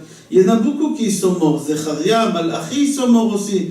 Et on n'a pas fixé un jeûne le jour de leur décès. La Gemara répond, la Gemara dit en réalité, on ne jeûne pas parce que Ezra il est mort à cette date-là. Parce qu'il s'est passé quelque chose. Et là-bas, la Gemara, elle ne dit pas clairement, mais elle fait sous-entendre, mais dans les commentateurs, c'est marqué clairement, parce que le 9 Tevet, Jésus, il est né. Jésus, il est venu au monde le 9 novembre, le 9 Tevet. Il est venu au monde. Et c'est lui qui a ramené l'obscurité, toute l'idolâtrie, le christianisme jusqu'à aujourd'hui. C'est lui qui l'a ramené, c'est-à-dire qu'on voit depuis toujours, la tribu des Dan, ils étaient dans l'idolâtrie, jusqu'à la fin des temps. Même aujourd'hui, l'idolâtrie, c'est Jésus qui l'a ramené au monde, et lui, il vient de la tribu des Dan. Il est né le 9 Tevet, et c'est pour ça on jeûne le 9 Tevet. C'est-à-dire que Jésus, il est né pendant le mois de la tribu des Dan. Et le 10 Tevet on jeûne, pourquoi? Parce qu'ils ont encerclé Yerushalayim. Et les gens, pendant 3 ans, ils n'avaient ni à manger ni à boire, c'était un malheur sur les béné Israël. Et on dit que le jeûne des 10 Tevet, il est aussi important que le jour de Kippour. À l'époque, le 10 Tevet, il pouvait tomber Shabbat, et quand il tombait Shabbat, on jeûnait Shabbat, comme Kippour. C'est-à-dire que c'était un jeûne très très important. Dans le livre Karnaïm, c'est un livre de Kabbale, il explique là-bas clairement et en longueur que Yeshua, lui, son âme, c'est l'âme de celui qui a maudit Hachem de la tribu de Dan, le fils de Shlomit Bat Divrim. On parle de lui, dans notre paracha à nous, au moment qu'il a maudit Hachem. Si vous prenez le pasuk dans notre paracha, Venokev Shem Hashem Mot Yumad, si vous prenez les dernières lettres de gauche à droite, ça va faire Yeshu. Yud Shin Vav, Yud Shin Vav. Venokev Shem Hashem Mot Yumad, Yeshu. C'est-à-dire déjà dans notre paracha, on parle de Jésus. Je vous conseille, et j'ai rapporté en longueur le livre Karnaïm, c'est un livre de Kabbale, qui est Jésus, dans un film que vous pouvez le trouver sur mon site ou sur YouTube, la vérité qu'on vous a cachée sur Jésus. Vous marquez, vous allez trouver, c'est un cours de 1 heure de où il est venu Jésus et qu'est-ce qui se passe aujourd'hui par rapport à lui. Rachid dans notre paracha dit que c'est lui qui a maudit, il est sorti. D'où il est sorti? On a donné dans les cours précédents qu'il est sorti dans son monde. Dans notre cours, on a expliqué qu'il est sorti du pain de sa tribu. Mais Rachid dit qu'il est sorti du tribunal de Moshe Rabbeinu. C'est-à-dire quoi? Il est sorti du tribunal de Moshe Rabbeinu. Au moment que sa tribu, elle n'a pas voulu le recevoir, il est parti se plaindre chez Moshe Rabbeinu. Et Moshe Rabbeinu, il lui a dit, oui, ils ont raison à ne pas te recevoir. Il faut que tu quittes, il faut que tu t'en vas. Et il a quitté le pain, le lechem, à Panim. Et c'est comme ça il a maudit, où il y a le pain de lechem à Panim. Et il est sorti d'où? Il est sorti du tribunal de Moshe Rabbeinu, c'est-à-dire qu'il est sorti de ce monde. C'est pas marqué concernant que lui qui a transgressé Shabbat qu'il est sorti de ce monde. Il est resté toujours juif. Mais celui-là, il n'est pas resté toujours juif. Quelques générations après, Jésus, c'est lui, la même personne, il est sorti du monde juif. Il a quitté le monde juif, il est parti créer le christianisme et il est mort comme ça.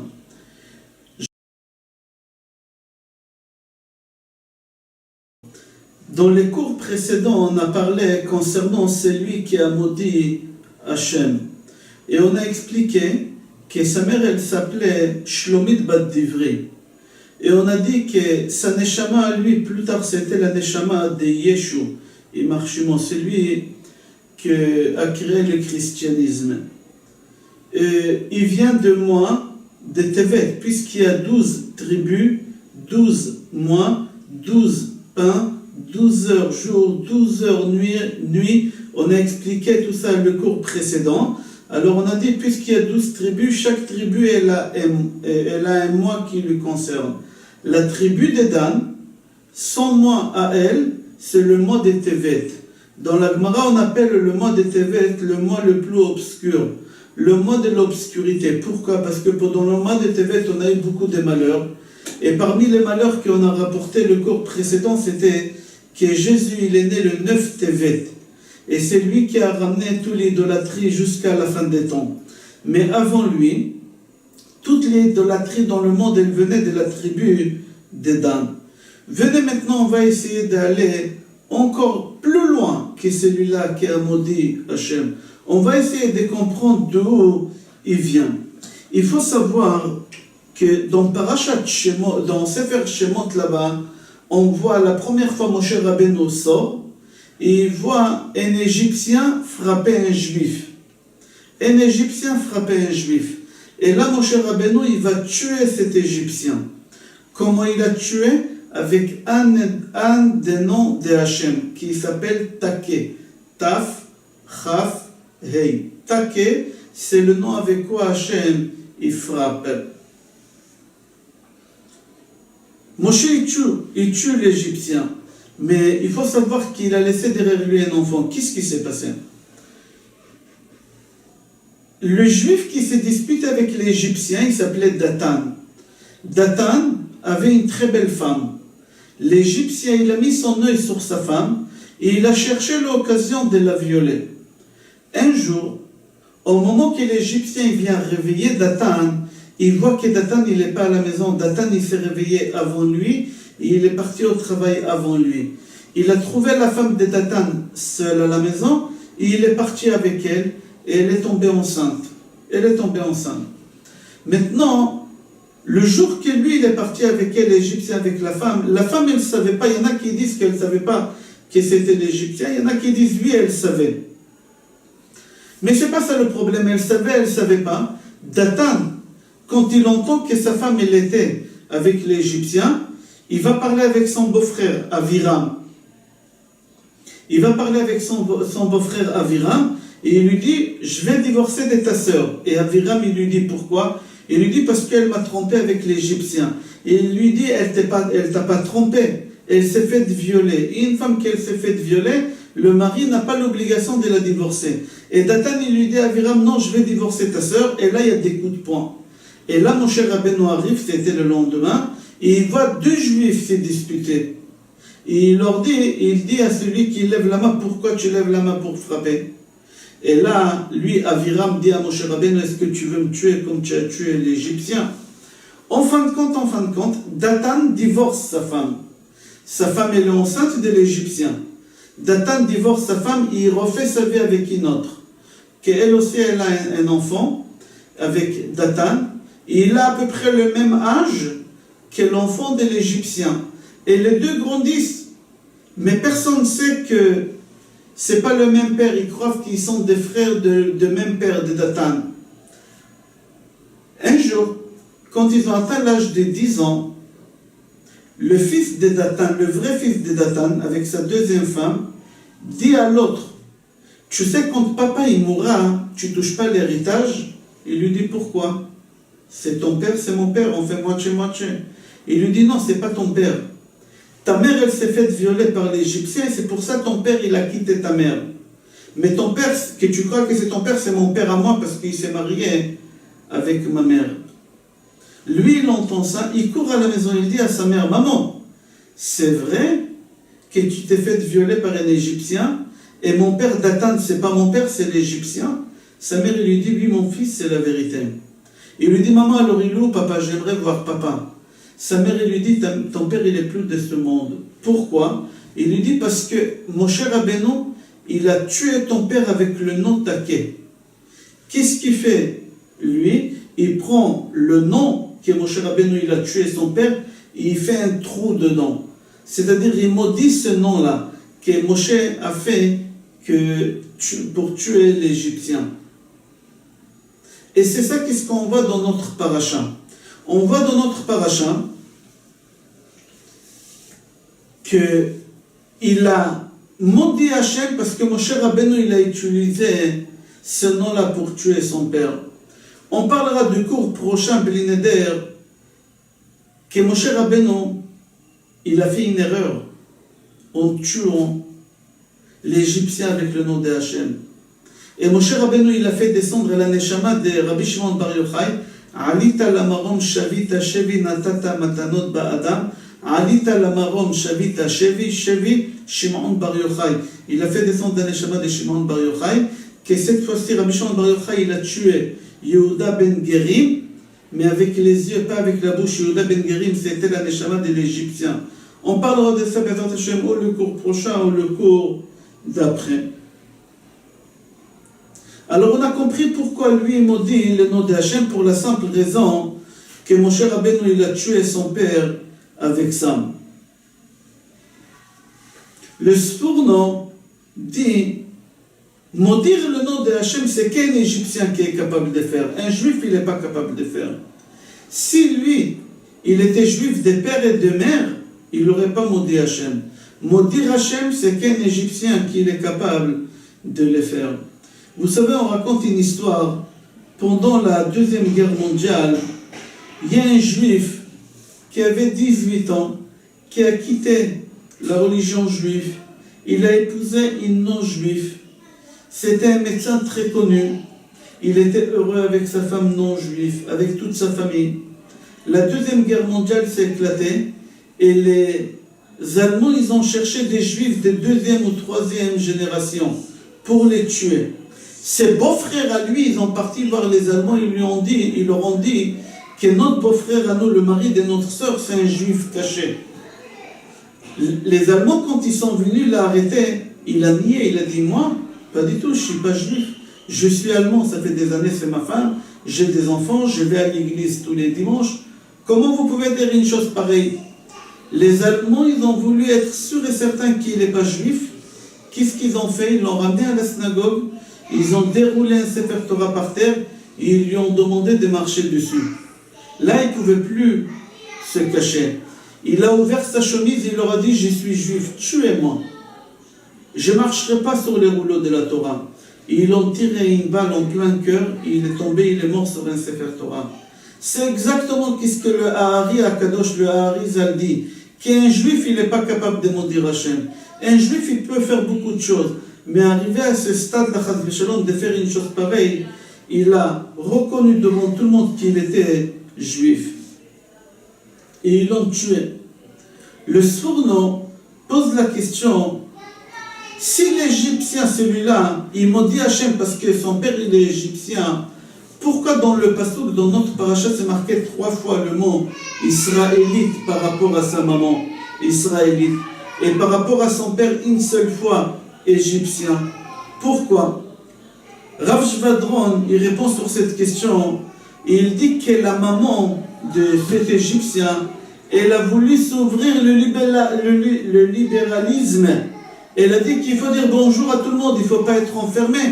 Et elle a dit à tout le monde qu'il faut dire bonjour. Les femmes, elles doivent dire aux hommes, ils doivent dire, mais elles doivent dire aussi aux goïms de dire bonjour. C'est des êtres humains comme nous. Et même Rachid dit qu'elle disait à tout le monde bonjour, bonjour. Et à la fin, c'est devenu, qu'est-ce qui est devenu, qu'elle s'est faite violer, ou elle est partie avec cet Égyptien. Et c'est pour ça qu'il s'est passé, qu'est-ce qui s'est passé? Et la Torah, elle appelle cette femme Shlomit Bat Divri. Shlomit, c'était pas son nom. Et Bat Divri, c'était pas la fille de Divri. C'est un surnom. Shlomit, la chante Shalom. Elle disait Shalom à tout le monde. Divri, Shemedaberet et Kula. Elle parlait avec tout le monde. Elle n'était pas pudique. Et c'est pour cela, on dit qu'elle a eu un enfant pareil. C'est pour cela. Comme ça, Rav Shvadron, il explique. Il y a une halakha qui elle dit qu'on n'a pas le droit de dire le mot shalom dans la salle de bain. Pourquoi? Akadosh Baruch Hu, il a plusieurs noms. Parmi les noms d'Akadosh Baruch Hu, il figure aussi shalom. Alors on n'a pas le droit de dire shalom à quelqu'un qui s'y trouve dans la salle de bain. Il n'a pas le droit de dire shalom parce que c'est le nom de Hachem. Il y a une halakha qui elle dit, tout celui qui dit Hallel tous les jours, c'est comme s'il maudit Hachem. Pourquoi? Parce qu'à force de dire tous les jours Hallel, Hallel, ça perd de sa valeur. La preuve, la prière de la Hamida de Rosh Hashanah, le Moussaf, on le fait pendant 1 heure et quart, le premier jour. Le deuxième jour, on le fait pendant 3 quarts d'heure. Pourquoi? La routine, hier on a fait, c'était le premier jour, on a eu peur, on demande pardon, on prie. Le lendemain déjà c'était la routine, alors on fait beaucoup plus vite. C'est-à-dire dès que tu fais quelque chose tous les jours, tu perds de sa valeur. Alors si tu dis Hallel tous les jours, ça va perdre de sa valeur. Chas v'shalom. C'est comme s'il a maudit. Maintenant le nom Shalom, qui c'est le nom de Akadosh Baruch Hu, si tu vas dire Shalom comme ça, personne ne s'appelle Shalom et tout seul tu dis Shalom sans, on n'a pas besoin de dire, alors ça s'appelle Modir Hashem. Et Shlomit Bat Divri, elle disait bonjour, Shalom, aux gens qu'il ne fallait pas dire, c'est-à-dire qu'elle déjà même elle a commencé à dire le nom de Hashem en vain. Tu commences à dire le nom de Hashem en vain, toi la maman, ton fils il va maudire le nom de Hashem à la fin. Mida keneged mida.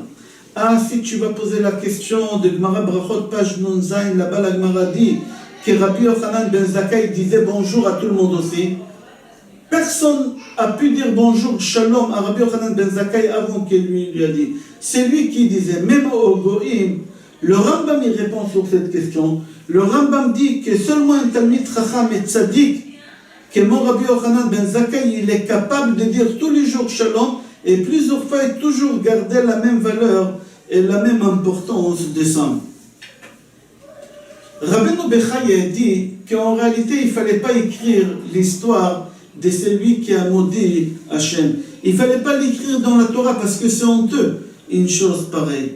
Et si la Torah quand même elle a écrit ça, c'est pour nous enseigner quelque chose. Nous enseigner quoi? Comment tu dois bénir Hachem. Comment tu dois bénir Hachem. C'est-à-dire, au moment où celui qui a maudit Hachem, il a dit le nom de Hachem, doucement, doucement il a maudit. Toi aussi, au moment que tu dis une bracha, tu dis le nom de Hachem en bénédiction, tu dis doucement, doucement avec la kavana de nom de Hachem pour lui faire la bracha. Baruch ata Hachem. Baruch ata, mekor haberachot ata. Hachem, Adon hakol haya hove v'yeh, Elokenu, takif ba'al hayecholet u'ba'al hakochot kulam. C'est comme ça qu'il faut faire. D'où tu apprends ça? De celui qui a maudit Hachem. C'est tellement important de faire les brachot et savoir qu'est-ce qu'on dit. Il y a des gens qui finissent tous les birkot à Shachar et on leur pose la question, tu as dit la bracha Shachar Nikol Tzorki? Et tu dis, je sais pas, j'ai fait toute la série, c'est évident que je l'ai fait cela aussi dedans. J'ai pas pu sauter, mais je me souviens pas d'une à une. Et c'est ça l'erreur. C'est ça l'erreur. On raconte que le Khatam Sofer, quand il finissait sa prière, il restait étudié dans son bureau. Et sa femme il lui mettait le plateau de petit déjeuner devant la porte. Et des fois, il sortait à 9h, 9h30, 10h, 10h30, il sortait pour faire rentrer le plateau et manger. Et quand on voyait à partir des 11h que le plateau il était toujours dehors, c'est-à-dire qu'il jeûnait, et on ramenait le plateau chez lui à la maison. Un jour, un des élèves, il voit 10 minutes avant l'heure que le plateau il est toujours à l'extérieur. Il a dit certainement il ne va pas manger aujourd'hui, il va jeûner, j'ai faim, il a pris le plateau, il a mangé. Quand il a fini de manger, il a remis le plateau. En mettant le plateau, juste le Khatam Sofer, il ouvre la porte pour récupérer le plateau, pour manger. Et il voit l'élève remettre le plateau vide. Le Khatam Sofer lui dit, qu'est-ce qui se passe? L'élève lui dit, monsieur le rabbin, quoi, qu'est-ce qui se passe? Vous venez de finir de manger, je récupère le plateau pour le remettre. Lui, il a cru, comme le Khatam Sofer, il est tout le temps dans les études, peut-être il va croire que... Khatam Sofer, il lui a dit, moi j'ai mangé, c'est possible. Mais regarde, si j'ai fait Birkat Amazon, c'est sûr et certain que j'aurais été sûr que je l'aurais fait. Je n'aurais pas oublié. Puisque je ne me souviens pas que j'ai fait Birkat Amazon, c'est-à-dire que je ne l'ai pas fait. Et si je n'ai pas fait Birkat Amazon, c'est-à-dire que je n'ai pas mangé. C'est-à-dire, le Khatam Sofer, il a dit, est-ce que j'ai mangé oui ou non? Je ne me souviens pas. D'accord. Mais est-ce que j'ai fait la bracha oui ou non? Normalement, je dois me souvenir, parce que quand j'ai fait une bracha, pendant des heures, je me souviens de la bracha que j'ai faite. Et puis, je ne me souviens pas que j'ai fait la bracha, c'est-à-dire que je n'ai pas mangé. Voici la force de celui qui fait la bracha et il se rappelle. Et c'est pour ça la Torah, elle nous a écrit ici, dans notre paracha, qu'il a maudit. Rabbeinu Bechaye, il a dit qu'il ne fallait pas écrire. Mais après, Chachamim, ils ont dit, oui, il faut. C'est bien que ce soit écrit, pour qu'on apprend comment de la façon qu'il a maudit Hachem, toi, contraire, tu dois savoir comment on fait sortir la bracha de ta bouche. Dans Parashat Emor, c'est marqué là-bas, Emor et la Kohanim bene Aaron. Rashi sur place dit, Emor, ve'amarta, le'azhir gedolim ala ktanim. Ici, il parle d'une question d'éducation, que les grands, ils doivent faire attention comment éduquer leurs enfants, les petits. Et on parle ici uniquement des Kohanim. On a parlé déjà dans le cours numéro 1 et 2, la façon qu'il fallait éduquer leurs enfants. Mais ici, j'aurais voulu ramener quelque chose, en plus que la Gemara dans Me'ila, page Yudzain Amoud Aleph, elle raconte qu'un jour les Romains, ils ont décrété sur les Juifs 3 choses. Qu'ils n'ont pas le droit de faire la Brit Mila, la circoncision, Shabbat, ils n'ont pas le droit d'observer Shabbat, et Tahara, la pureté familiale. Et les Juifs, ils étaient embêtés, ils ne pouvaient pas faire ni la Brit Mila, ni Shabbat, ni pureté familiale.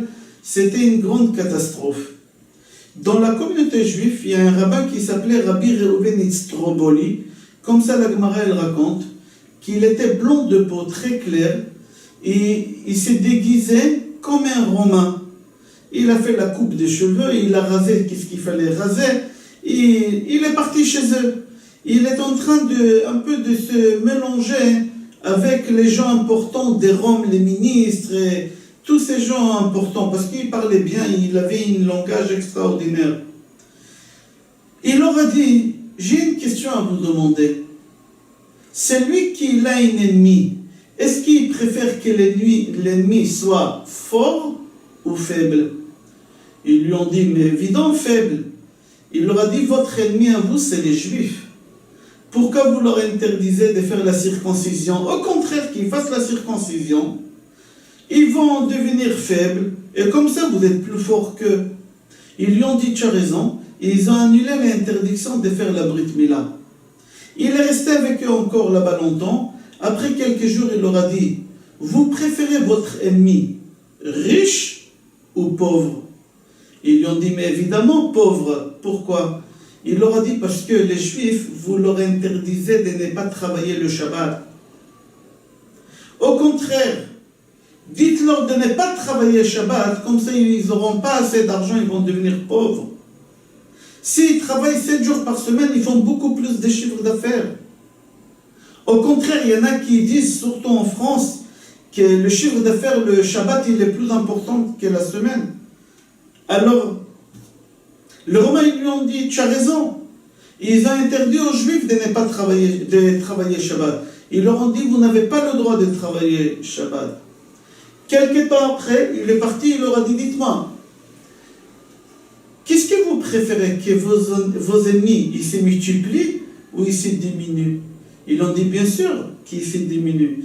Ils leur a dit, pourquoi alors vous leur interdisez de y aller au mikvé? Au contraire, si la femme, elle va y aller au mikvé, elle va se séparer de son mari plus de 10 jours. Alors, ils vont se voir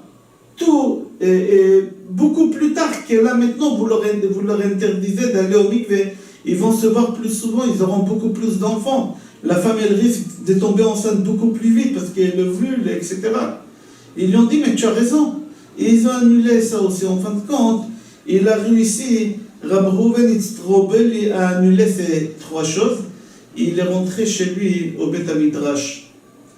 Après, ils se sont rendus compte de ce qu'il leur a fait. Ils ont rendu les 3 choses. La communauté, ils se sont réunis entre eux. Qu'est-ce qu'on fait pour annuler ces décrets-là? Et au milieu, Rabbi Shimon Bar Yochai, qui était dans cette réunion, il leur a dit, laissez-moi partir là-bas, mais l'Umadani Benissim, Akadosh Baruch Hu, il fait beaucoup de miracles par mois, je ne sais pas comment je vais vous aider, mais laissez-moi partir, je vais essayer d'annuler ces décrets. Ils lui ont dit d'accord. Et Rabbi Shimon Bar Yochai, il a pris la route. Avant de rentrer à Rome, il y a un démon qui vient le voir et lui dit, bonjour, je suis un démon, j'ai été envoyé du ciel pour t'aider. Je suis à ton service, dis-moi quoi faire. Et là, tout de suite, Rabbi Shimon Bar Yochai, il a commencé à pleurer. Pourquoi il a pleuré, Rabbi Shimon Bar Yochai?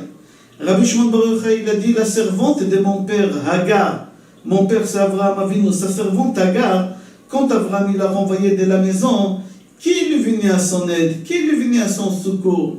Des anges. La servante de mon père, elle a eu des anges à son secours, et moi, à mon secours, j'ai un démon. On pose la question, on dit, c'est Rabbi Nissim Karelitz qui pose la question, il dit, pourquoi Rabbi Shimon Bar Yochai il a pleuré? Qu'est-ce que tu t'en fous d'où la délivrance elle vient? Que ce soit d'un démon, que ce soit d'un ange. Pourquoi tu pleures? Et alors, l'essentiel qu'on va sauver la communauté. Alors Rabbi Karelitz dit qu'en réalité, il n'a pas pleuré parce qu'il y a un démon qui est venu. Il a pleuré la façon que ça a été fait. Lui, il a dit que normalement, chaque juif, il doit espérer pendant toute sa vie d'atteindre le niveau de ses grands-parents. Et lui, il a dit, moi toujours j'ai cru que j'ai arrivé au niveau d'Abraham Avinu, mon père. Mais en fin de compte, je me suis rendu compte que je ne suis même pas arrivé au niveau de sa servante. Et c'est pour ça, lui, il a pleuré. Il n'a pas pleuré pour la communauté. Il n'a pas pleuré pour le démon. Il a pleuré pour lui. Il a dit, maintenant, je me suis rendu compte que je n'ai pas dépassé le niveau que j'aurais cru. Je suis arrivé au niveau, encore toujours, je suis au niveau qu'un démon, il vient m'aider. Et c'est pour ça, Rabbi Shimon Bar Yochai, il a pleuré. Rabbi Shimon Bar Yochai, il a dit, je sais que la communauté, elle va être sauvée. Je sais que le décret va être annulé. Mais à moi, ça me sert à quoi, moi? Moi, je n'ai pas réussi à atteindre le niveau de mes ancêtres. Et mon but à moi, toujours, j'ai cru que j'ai réussi. En fin de compte, là-bas, la Gemara, elle raconte que le démon, il a aidé Rabbi Shimon Bar Yochai. Il est rentré dans le corps de la fille de César. Et elle est devenue folle. Et elle criait, aidez-moi, aidez-moi. Et les médecins, ils ont essayé, ils n'ont pas réussi. Et elle disait, il y a une seule personne qui peut m'aider, il s'appelle Rabbi Shimon Bar Yochai. Ils ont parti chercher Rabbi Shimon Bar Yochai. Et Rabbi Shimon Bar Yochai, il a fait en sorte que le démon sorte de son corps. Et là, le roi, il a dit à Rabbi Shimon Bar Yochai, puisque tu as sauvé ma fille, rentre dans mes trésors et prends ce que tu veux. Rabbi Shimon Bar Yochai, il est parti dans les trésors du roi. Il est parti chercher là-bas les décrets de Shabbat, pureté familiale, et la Brit Mila. Et il a pris avec lui, il a dit au roi, tu m'as dit de prendre ce que je veux, j'ai pris ça. Le roi, il lui a dit avec plaisir, ils ont brûlé, et comme ça, ils ont pu annuler les décrets. On doit éduquer nos enfants, et c'est exactement ce que Rachid dit, la zirak dolim alaktanim, de dire attention aux grands, qu'ils fassent attention aux petits, que nos enfants, ils continuent, Be'ezrat Hashem, la transmission qu'on leur a donnée. Moshe Kibel Torah Misina Yom Sarah Lishua Liskini Uskinim Lenvi Unvi, mais ça, c'est que des transmissions. Alors nous, on doit faire attention, les grands, comment on se comporte, parce que nous, on est l'image des petits. Et les petits, ils vont copier sur nous, ils vont faire la même chose qu'est-ce qu'on fait.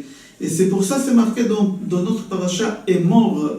Rachid dit, est mort ve'amarta. De dire aux grands de faire attention par rapport aux petits. Parce que les petits, ils observent.